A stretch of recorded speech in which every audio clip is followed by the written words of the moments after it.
more than, from 3 to 30 in terms of band spread. But they were very expensive. Their radios were very expensive. Cadillac radios, very, very good. Look at these. National Radio Company, they've been around forever. Since 1914, they dropped amateur radio here. E.F. Johnson dropped amateur radio in 67. World Radio Laboratories, they turned into Globe, and they started selling CB radios after 1970. Now, R.L. Drake, he dropped amateur radio in 85, but amateur radio was a very small piece of Robert Drake's manufacturing line. He subsidized this sucker to keep it going and selling amateur radio until the bitter end. And he dropped out. He finally dropped out. So here we have 3 companies: Barker & Williams, Hemmerland, Hallicrafters. All these dropped out. I mean, they failed hard. They failed hard. Hemmerland was sold in pieces, taken apart. They were bought and sold off in pieces. The capacitor branch still exists. But Hallicrafters, his name was pulled off in '66. He retired. Actually, Bill Halligan died in '75. He died in '75. But these 2 companies, they are what took us through the war. They made more radios than Rockwell did, than Collins did. They were everywhere. But they didn't make the transition. So what you're seeing here is a big, huge trend, and there's only 3 exceptions: Collins, Heathkit, and Drake. And those are the 3 companies that were subsidized. Collins was making other money when they were making the S-line, and they were subsidizing it. Heathkit was selling lots of stuff. Amateur radio wasn't a big part of their product line. When you look in their catalog, they have about, in a 50-page catalog, they have maybe 10 pages, 8 pages of amateur radio products. And Robert Drake, I talked about that. So, yeah. So the 3 companies that were subsidized lasted longer than the other ones, but in the end, it all came down to our architectures were too big and expensive to compete with the Japanese architectures and their labor rates. So, what's the answer? American companies did have cheaper, lower performance products available. We did. We had cheaper, lower performance. A bunch of those companies sold a whole bunch cheaper than Yaesu did. American companies also had better products to choose from that were much more expensive than Yaesu came out with. So the American amateurs, they voted for value and no tubes. That's what we voted for, value and no tubes. It wasn't for functionality. The Japanese offered no more functions and no more capabilities than American manufacturers did. Now, the interesting thing is, this same thing is happening today in the HF band against the Japanese radios with Bofeng. 2 years ago, the FT808, it's an all-band HF SDR, came on the market, does everything, $400. But they failed the FCC testing, all right? The cert. They're working on it. Give them 1 more year, and they'll probably pass it. So anyway, that's it. That's the HF radio. That's the FT808. That's the Bofeng HF radio. Questions? 3 of the companies that I listed earlier as the best radios are American. That would be the Flex Radio, the L-Craft, yes, and the Tin-Tac. Well, Tin-Tac wasn't up there, but those are 3 American companies. Why are they making it now and Collins couldn't? Where's Japan with the software defined? What's that? Where is Japan now with software, fully software defined radios? I know there's software tuned. Is that technology for the US stuff? Well, right now,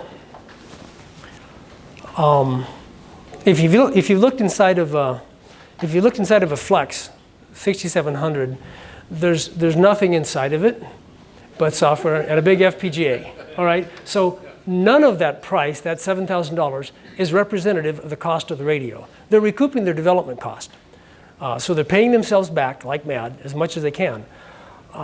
So what's the Japanese market? There aren't a lot of FT6700s being sold yet, but it's clearly coming. And the reason it's coming is when you add up the parts list inside of one of those SDRs, it doesn't add up to a lot. Everybody's modem looks the same. I'll buy an Altera or a Xilinx FPGA, I put it on there, I connect it to my antenna. For most things, in fact, I was at, a year ago at Al's place, and we tuned up WMT. Let me see if I can recount this right, all right? Let me try this. We listened to two signals. One was at minus 122 dBm, and the other one was WMT, was at minus 14 dBm, all right? Now, that's really severe, except for field day. You're unlikely to ever need more instantaneous dynamic range to do that. He had all the front-end filters wide open. So The weak signal was on 6 meters. yeah, so he's listening on 6 meters at the high end, and WMT's down at the low end. So you have the fewest digital samples and the least processing gain up here. It wasn't distorting, and that's all you need. But what's inside the box? Just a band filter that goes from 1 meg, or actually it's a tenth of a meg, to 60 megahertz or 74 megahertz now. That's it. So there's no RF money being spent.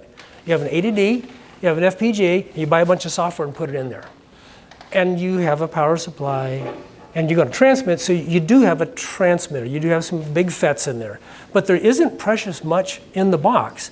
So how long can that go on? It can't go on very long, because some schlock software house is going to come up and say, okay, I want to buy that same parts, and it's not $7,000, it's $100 of parts. And they'll come out with something like Bofang will come out and hit the market, and the software will be cheap, but it's going to happen. Japan's going to happen. It's got to happen.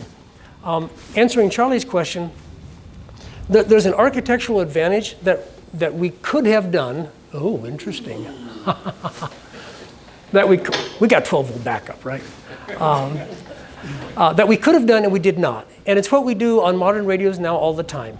We take the HF band coming in and we convert it way the heck up. We convert it way up there. All right, now, as soon as I have the ability to make a digital synthesizer that can tune in small steps, and it's phase locked, that means it's stable. I can now do something that the early radios tried and failed. The early Yaesu radios, you won't recognize the names, but the ones that they did back in 62, 63, 64, they had a free-running voltage control, a capacitor-tuned oscillator as the first mix. And they came in and the thing was all over the place like this. Microphonics, it was terrible. But with a phase lock loop, I can now risk making a synthesizer injection, my first injection, do fine stepping, and be stable because it's phase locked. So when those digital parts came out in the mid-60s, and digital computer began to happen, you could buy TTL gates in 64 or 5 from TI. When that happened, had we taken our minds and thought about the architecture of the receiver, we'd have scrapped all the wafer switches and all these band switches and said, okay, I just need a front-end filter, I need a digital synthesizer, and the rest of it's gone.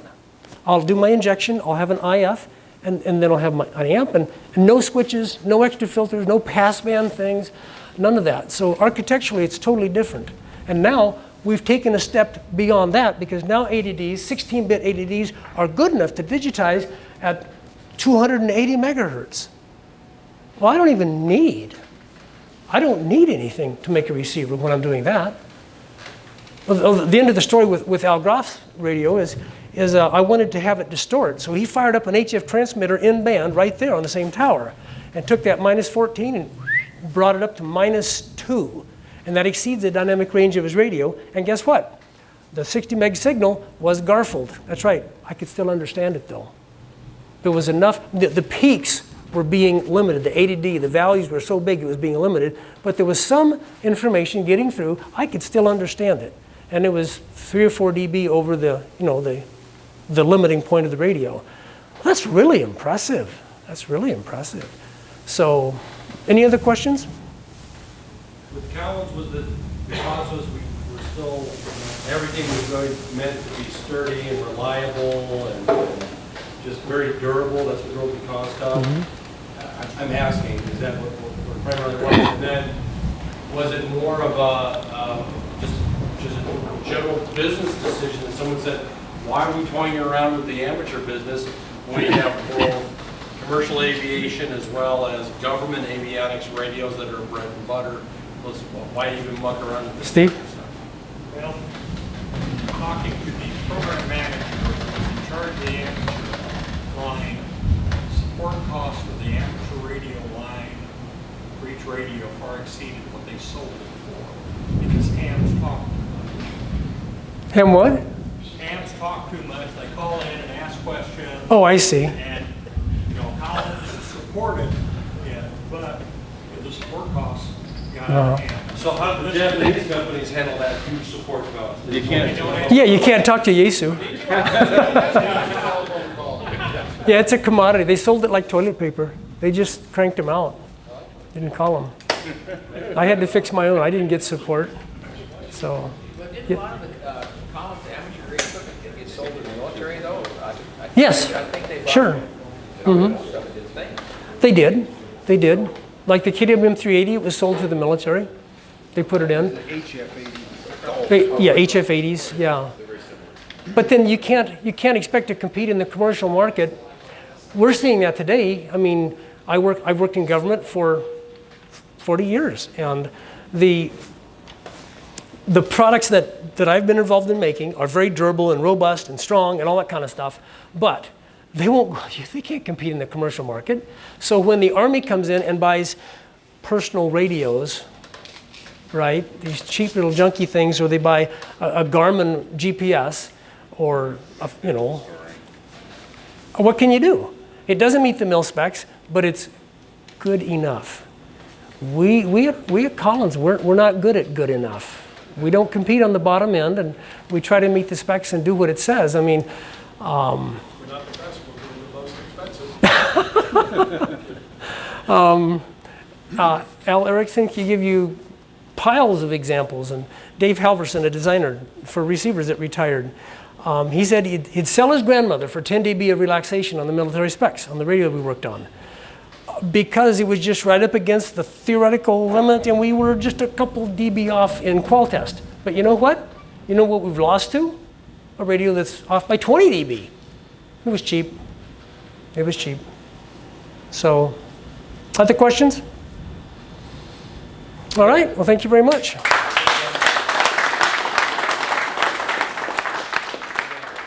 thanks for coming. That's the meeting for today.